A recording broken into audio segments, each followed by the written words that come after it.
This clip is brought to you by Viore Clothing, best in-gym and out-of-gym apparel that you can possibly wear so you don't look like such a dusty f***. Enjoy this clip. On the second aspect of the vulnerability thing, because you mentioned the vulnerability with your wife. Now, most men, or a lot of young men I know, don't have other men that they can actually talk to about stuff. Like the conversation doesn't tend to lead in that direction. Do you, I mean, I'm assuming you believe that's something necessary for men to have, but what sort of difference have you found that with men that have come to the project, and even with yourself, by being able to develop this large group of other men who are going through a lot of the same shit? So if I understand your question right, what I've discovered, what I've found is as these men have come together, so the project is 75 hours long, right? But I always tell them, right around hour number 36, I'm like, guys, if the project could be just distilled down to its essence, it's going to be the next 4 hours, from hour number 36 to hour number 40. At this point, they haven't slept for almost 2 days.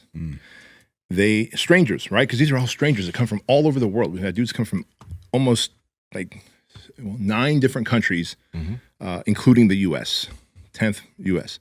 And so you show up and you're kind of, men, what do? We size each other up, right? And when you don't know who this person is and how kind they are and how cool they are, you're just like, okay, a big dude, tall dude, whatever, jacked, fat, short, etc.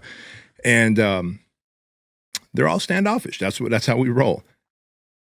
The job that Ray and Steve have over the next 36 hours is to get them to start calling each other brother. And the only way that's going to happen is put them through evolutions like crawling a 400-yard pit where you are made to restart over and over again in the middle of the night at 2 a.m., beach torture, ice bath, pulling a truck, all the log carries on a 4-mile hike that has 6 massive hills in it. I mean, massive steep hills. All of these evolutions require a buddy to help you because you might be good at the truck pull, but you might be slow as fuck during the crawl through the pit. And so your buddy's going to push you along or pull you along. And before you know it, you're operating as a team. You're calling each other brother, looking out for each other, because at hour number 36, the only way we're going to get real, true transparency is if you have suspended disbelief. If you have let down your wall of resistance. And now at this point, you're like, I don't give a fuck. All the weaklings have already rung the bell. At this point, like the last class started off with 38 men. By hour number 36, 7 dudes had rung the bell. 3 had medically rolled, right? Fire department came and took them away. And we got like 2 full-time medics on hand who are just fucking on top of these guys.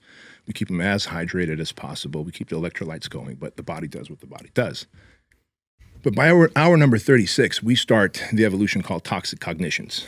And it's a journaling experience where I walk them through what happened to me. The first sentence of that journaling is, the worst thing that ever happened to me in my life was, and I literally write down what I wrote. I was molested by 2 older boys in Armenia over and over again. Next question is, that did this to me, right? List it off. That made me feel. And then here's how it showed up. And so they write, I write, they write, I write. Now they're writing, and you can tell they're kind of looking around like, fuck, I see where this is going. At some point, I'm going to have to talk about this. Like B's talking about it now as he's walking us through. And so once we're done journaling, and I read a few pages from that journal, we call it our battle book, and my therapist helped me build out that exercise of toxic cognitions. I'm like, all right, who's going to be the brave soul to start? And you can just see like everyone's butthole just clamps shut, right? So I'll typically pick one, and we'll just start to his left. And one by one, we realized that we're not all that different. He was molested, he was abused, he was physically abused, he was sexually abused, he was mentally abused. That guy, his brother committed suicide. No matter the trauma, it did the same thing. It lit up this part of our brain, the fight or flight system, like a Christmas tree. And now that part keeps getting relit up every time we experience something that triggers our trauma body.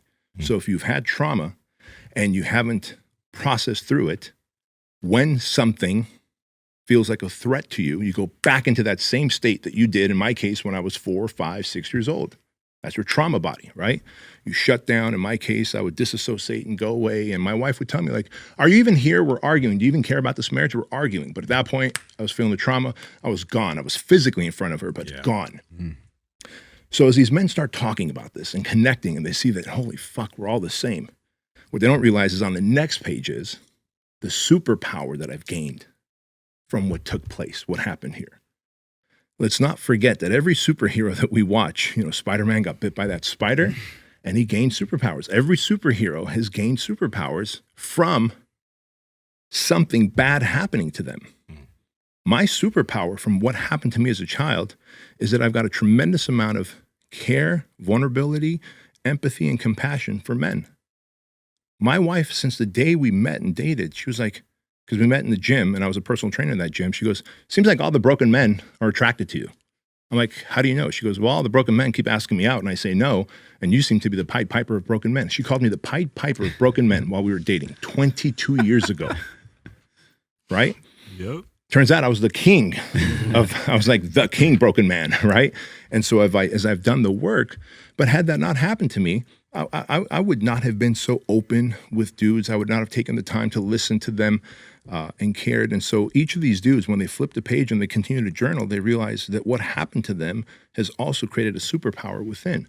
We just have to now take that big mountain on your timeline of life that you think is so ugly and no one can know about because they'll look at you in a nasty way, and realize that all these awesome dudes that you call brothers who have helped you out the last 36 hours all have a very similar experience. All have this big ugly mountain on their timeline of life that they were embarrassed by, and we just took all the air out of it. And the way Kevin described it to me was, he goes, hey, Bedros, you're a big, strong dude. So imagine if you go in your pool and I give you a beach ball and I say, hold it down underwater. He goes, you can do that for a while, right? But sooner or later, your arms are going to get tired, or you've got an itch on your nose. And when you go to scratch that nose, your arms get tired, the ball pops up. He goes, how long do you want to keep that like muscling through your trauma? What if we can just take the air out of it? No need for that ball to be held under anymore. So my job at the project, really the project is 4 hours long, but it takes 75 hours to get through, is to take that mountain and just make it a little speed bump on their timeline of life. No different than the time you tore your bicep, the time you tore your ACL, that's it, man. You didn't ask for what happened. That's all of life is suffering with brief moments of bliss. And you've had your share of suffering. That's all.